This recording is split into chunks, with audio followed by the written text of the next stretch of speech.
bonjour et bienvenue à vous ce matin. Je voudrais commencer par une annonce. À partir de la semaine prochaine, nous reprendrons nos cultes à l'église. Avec le respect des distances physiques, la capacité d'accueil est limitée à 25 personnes. Donc si vous souhaitez participer, vous devez impérativement vous inscrire.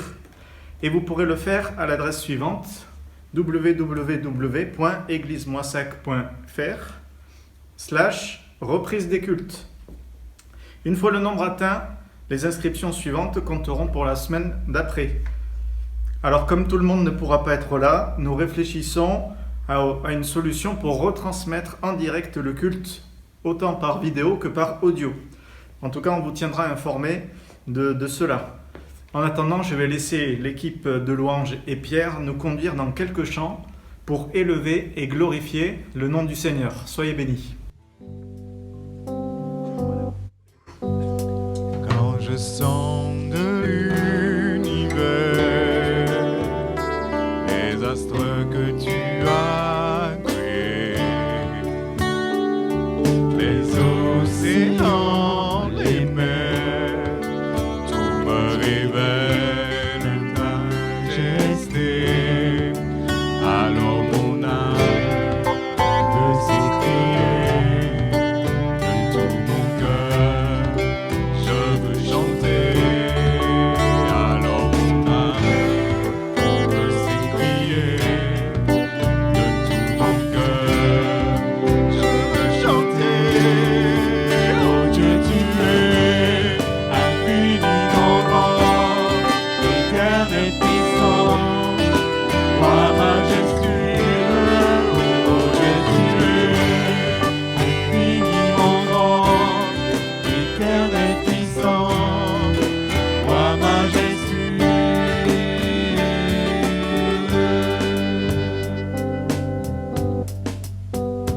Quand je songe que tu m'as fait, que tu t'es révélé à moi, que pour moi tu as tout créé, tout me révèle ta bonté. Alors mon âme veut s'écrier de tout mon cœur. Je veux chanter, alors mon âme veut s'écrier de tout mon cœur. Je vais chanter, oh Dieu, tu es infiniment grand, éternel puissant, roi majestueux. Oh Dieu, tu es infiniment grand, éternel puissant, roi majestueux.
Infiniment grand, éternel puissant, roi majestueux.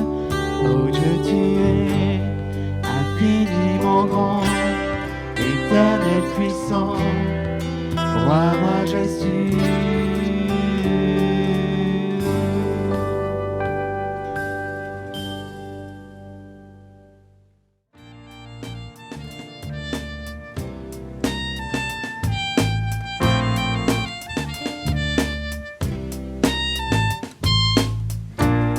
J'étais orphelin, seul abandonné, perdu sans chemin. amour m'a trouvé, serré sur ton cœur, blotti contre toi, ma vie enlacée dans la chaleur de tes bras. Il guérit, restaure, en vivant les morts. Plus grand trésor, c'est l'amour de notre Père, au feu qui dévore. Baptise-moi encore, esprit à mes corps, dans l'amour de notre Père, dans l'amour de notre Père.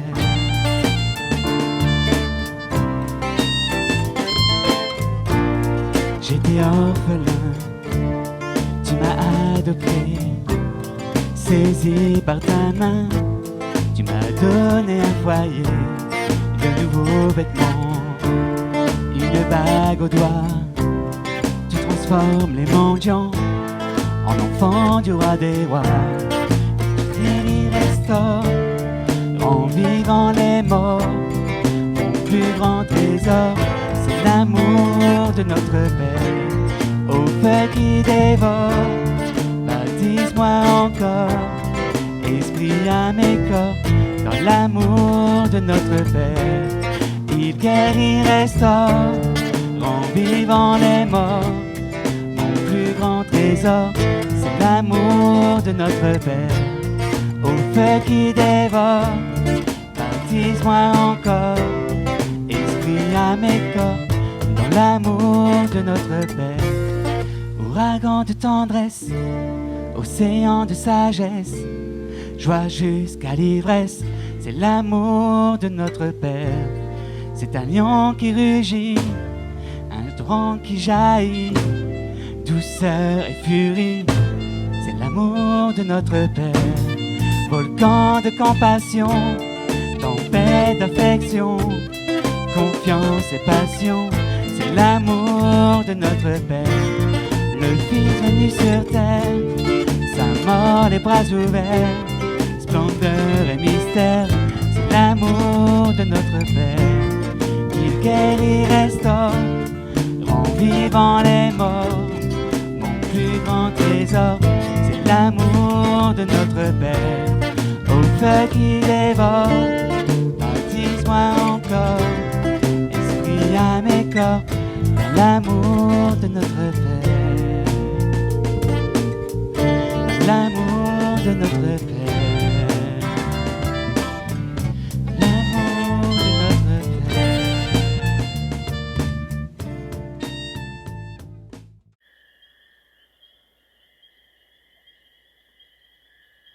Ce matin, j'aimerais que nous nous arrêtions sur une expression qui a interpellé mon cœur cette semaine et qui prend tout son sens dans la période que nous vivons.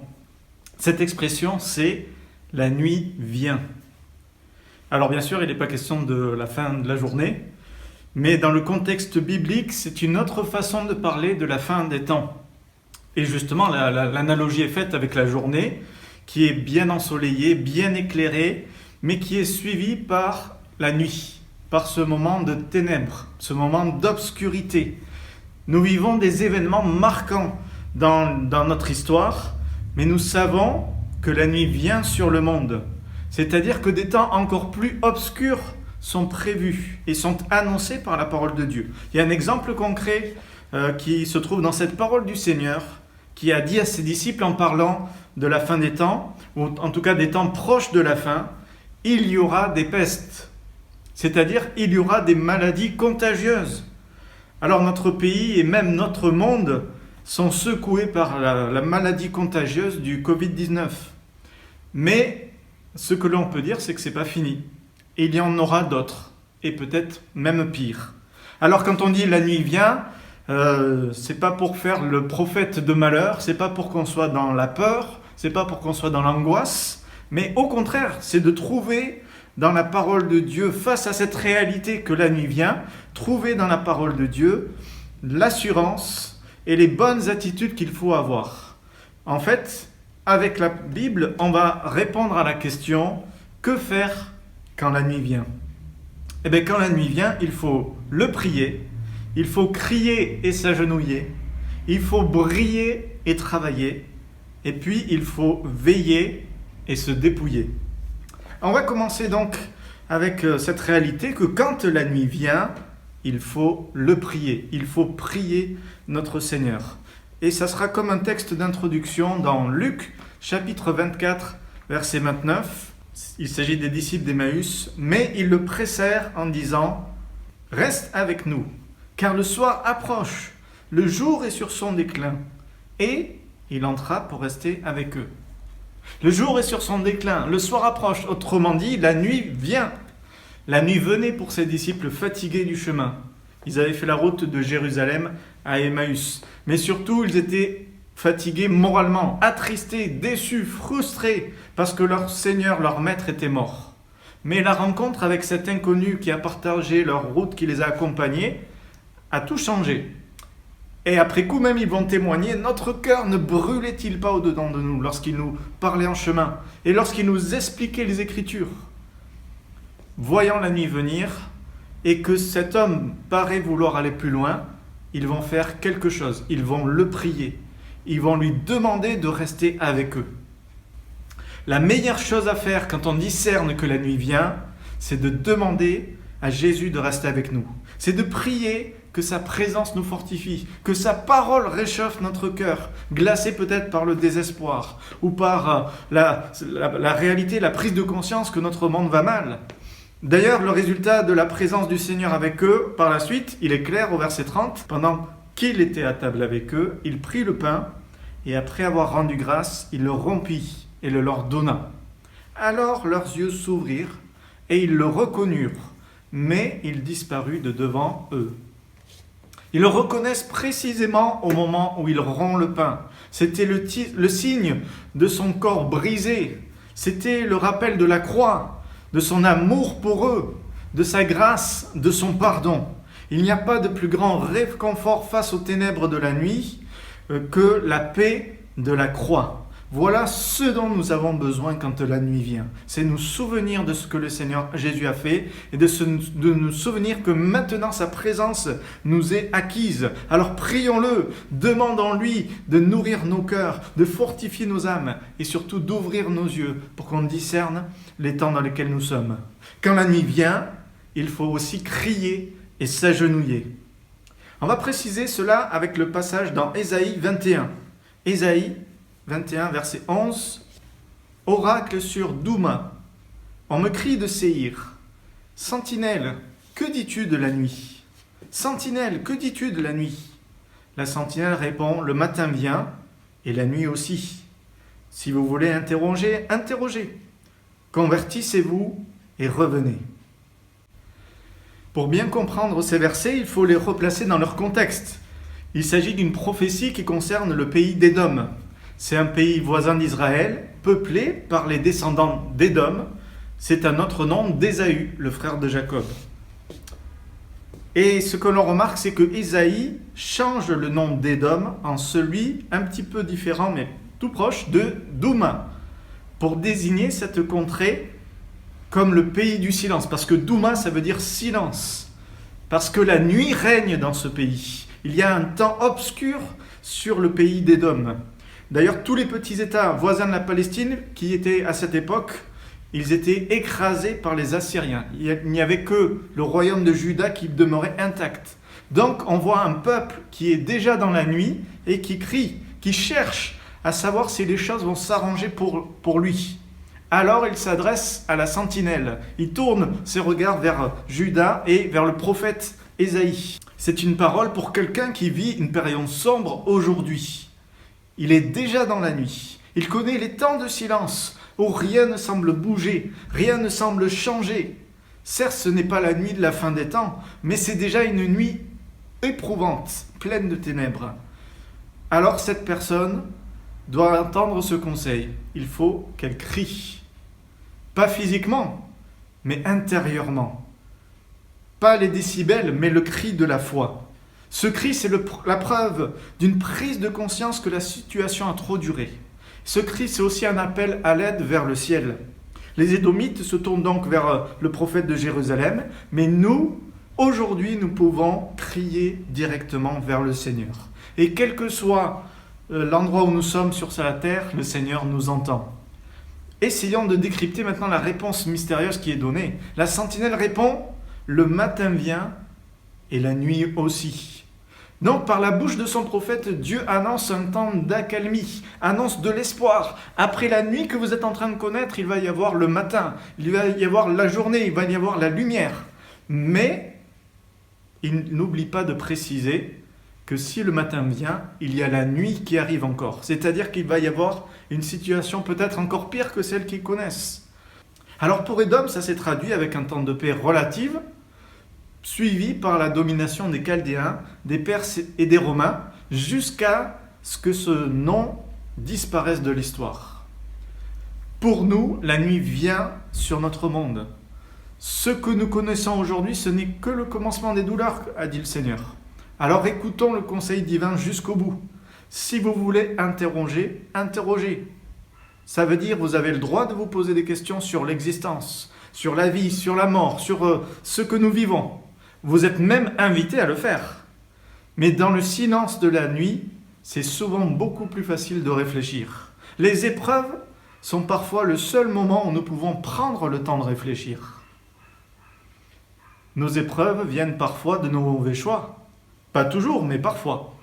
Et quand vient la nuit, il faut savoir crier, il faut savoir reconnaître qu'on a besoin d'aide et il faut aussi savoir s'agenouiller.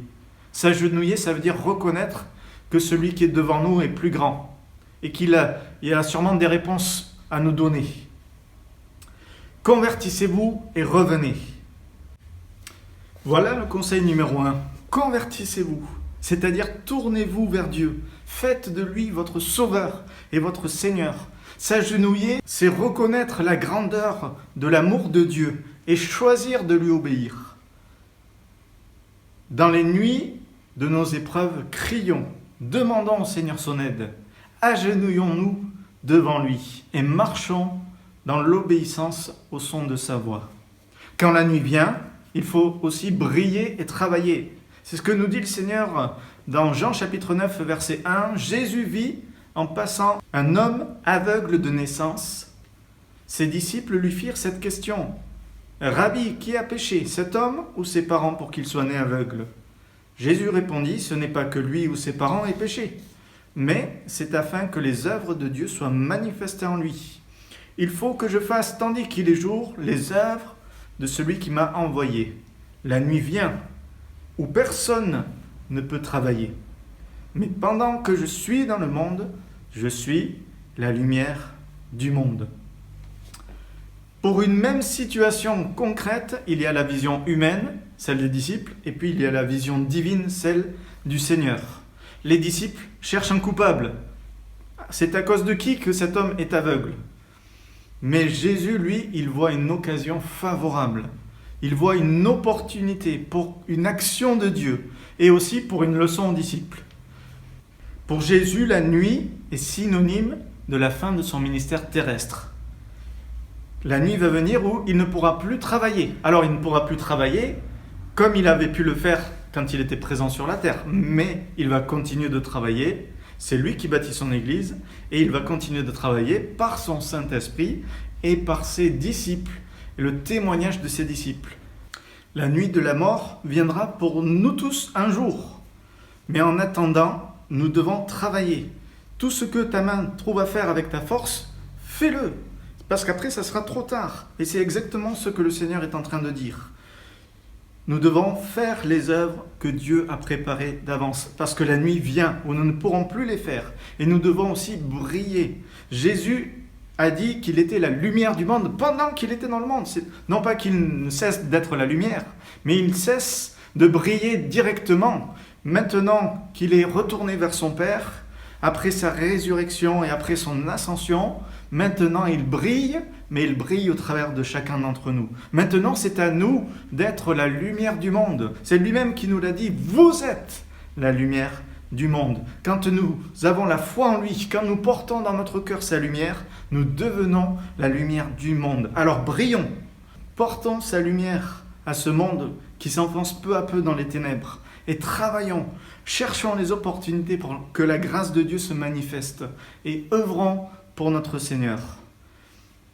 Quand la nuit vient, il faut aussi veiller et se dépouiller. Romains 13, verset 12 nous dit « La nuit est avancée, le jour approche. Dépouillons-nous donc des œuvres des ténèbres et revêtons les armes de la lumière. » La nuit est déjà bien avancée. Il est minuit moins 1 à l'horloge de la fin des temps. Donc, ce n'est pas le temps de paresser, de flâner. C'est le moment de dépouiller nos cœurs, de regarder à l'intérieur ce qui ne plaît pas au Seigneur. Le péché, les mauvaises pensées, tout ce qui est là en nous et tout ce qui est aussi moins important. C'est le moment de s'en dépouiller, de le mettre de côté et de nous attacher à l'essentiel. L'essentiel dans ce passage est donné par cette expression, les armes de la lumière. Alors 1 Thessaloniciens chapitre 5 verset 4 nous dit « Vous frères et sœurs, vous n'êtes pas dans les ténèbres pour que ce jour vous surprenne comme un voleur. Vous êtes tous des enfants de lumière et des enfants du jour. Nous ne sommes pas de la nuit ni des ténèbres. Ne dormons donc point comme les autres, mais veillons et soyons sobres. Car ceux qui dorment, dorment la nuit, et ceux qui s'enivrent, s'enivrent la nuit. Mais nous qui sommes du jour, soyons sobres, ayant revêtu la cuirasse de la foi et de la charité, et ayant pour casque l'espérance du salut. » Voilà les armes que nous devons revêtir, la cuirasse de la foi et de l'amour, en ayant foi dans notre Seigneur, malgré les circonstances, en étant plein d'amour pour notre Dieu et puis pour notre prochain. C'est la meilleure manière d'agir alors que la nuit vient. Avoir pour casque l'espérance du salut, c'est-à-dire mettre notre espérance dans notre Seigneur, parce que il nous a sauvés, parce qu'il nous a pardonné notre péché. C'est le meilleur moyen de protéger nos pensées. La nuit vient, certes. L'Apocalypse nous dit que dans la Nouvelle Jérusalem, symbole du paradis futur, il n'y aura plus jamais de nuit. Plus de lune, ni de soleil d'ailleurs, car Jésus sera notre lumière éternellement. Mais en attendant, alors que la nuit vient, prions-le. Crions vers lui et agenouillons-nous à ses pieds. Demandons-lui de venir nous aider si nous sommes dans une nuit d'épreuve aujourd'hui. Et puis aussi, brillons, travaillons, faisons les œuvres du Seigneur. Dépouillons-nous du péché, veillons, soyons sages, soyons sobres, préparons notre cœur, mettons notre espérance en Jésus. La nuit vient, oui, mais surtout, le Seigneur revient. Alors soyons prêts pour son retour. Amen. Seigneur, nous voulons bénir ton nom, parce que si la nuit vient, nous savons surtout, pour nous qui avons mis notre foi en toi, que tu reviens chercher tes enfants. Tu reviens chercher ceux qui ont reçu ta lumière dans leur cœur. Seigneur, accorde-nous, dans cette période de notre histoire, à ce que nous soyons la lumière du monde. Aide-nous, Seigneur, à briller de tout ton éclat à toi, dans ce monde qui a tant besoin de ta lumière. Oui, Seigneur, la nuit vient, des temps difficiles se profilent à l'horizon, mais nous ne voulons pas être dans l'inquiétude, dans l'angoisse. Nous voulons être porteurs de ce message d'espérance à notre monde. Nous voulons proclamer qu'encore aujourd'hui, il y a un Dieu qui est vivant, il y a un Seigneur qui est tout-puissant et qui est capable de faire venir le matin dans n'importe quelle nuit d'épreuve. Seigneur, fais-le. Tu vois la personne ce matin peut-être qui traverse un temps ténébreux, un temps difficile, un temps peut-être de silence alors que des gens l'ont abandonné, lui ont tourné le dos. Mais toi, tu as une parole à lui donner. Bénis, Seigneur, encore ce matin tous ceux qui se confient en toi et aide-nous à revêtir la cuirasse de la foi et de l'amour. Amen. Bon dimanche à chacun et que le Seigneur vous bénisse.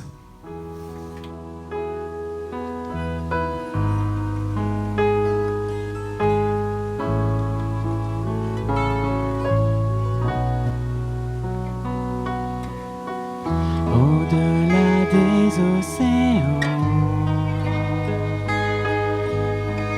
tu es venu me chercher. Au-delà de mes tourments, ton amour a triomphé. Montre-moi la splendeur et la beauté qu'il y a à tomber de tout cœur, à se confier à ta voix. Tu viens relever le le prends dans tes bras, tu le conduis vers ton Père, qui le console ici-bas. Entends le cri de ma prière, sois mon secours et ma joie.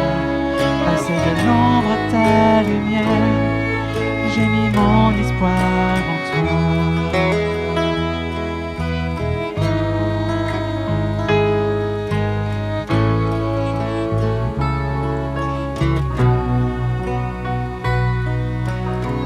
Puisque ma vie passera, en toi je veux demeurer. Puisque tu triompheras, mon cœur en toi veut s'ancrer. Montre-moi la splendeur et la beauté qu'il y a à t'obéir de tout cœur, à se confier à ta voix. Tu viens relever le fer, tu le prends dans tes bras, tu le conduis vers ton Père, qui le console ici-bas. Entends le cri de ma prière, sois mon secours et ma joie. Passer de l'ombre à ta lumière, j'ai mis mon